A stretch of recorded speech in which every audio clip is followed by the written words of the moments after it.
Well, guys, as Christmas approaches, we're going to continue with our Advent readings and continue to prepare our heart for the birth of Christ, but not only the birth of Christ, but more importantly for us, the second coming of Christ. So this is going to be December the 7th. We're going to be in Luke chapter 1, verses 18 through 25. And just to kind of set the tone, last night we found out that Zacharias and Elizabeth were going to become pregnant, even though they were up in their age, up in their years, and Elizabeth had been barren her whole life. They'd never conceived a child. An angel came to Zacharias while he was in the temple by the altar of incense doing his priestly duties.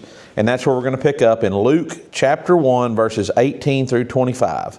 And Zacharias said to the angel, "How shall I know this? For I am an old man, and my wife is well advanced in years." And the angel answered and said to him, "I am Gabriel, who stands in the presence of God, and was sent to speak to you and bring you these glad tidings. But behold, you will be mute and not able to speak until the day these things take place, because you did not believe my words, which will be fulfilled in their own time." And the people waited for Zacharias and marveled that he lingered so long in the temple. But when he came out, he could not speak to them. And they perceived that he had seen a vision in the temple, for he beckoned to them and remained speechless. So it was, as soon as the days of his service were completed, that he departed to his own house. Now after those days his wife Elizabeth conceived, and she hid herself 5 months, saying, "Thus the Lord has dealt with me in the days when he looked on me, to take away my reproach among the people." So here we are.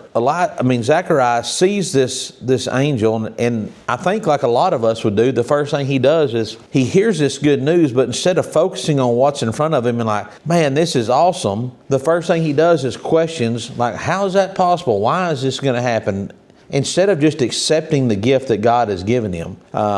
And Gabriel says, here's how you're going to know. You asked for a sign. Basically, here's how you're going to know. You're going to be mute until all of this comes to pass. You're not going to be able to speak. And, sometimes I think we're all guilty of asking for signs or for something from the Lord to let us know exactly what he's saying is going to happen is true, even though he doesn't have to justify it to us.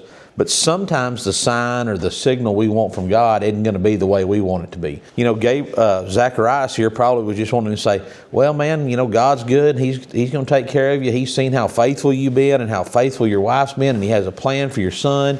And this is exactly the way that plan's going to work. But that's not the way God works. God wants us to act in faith.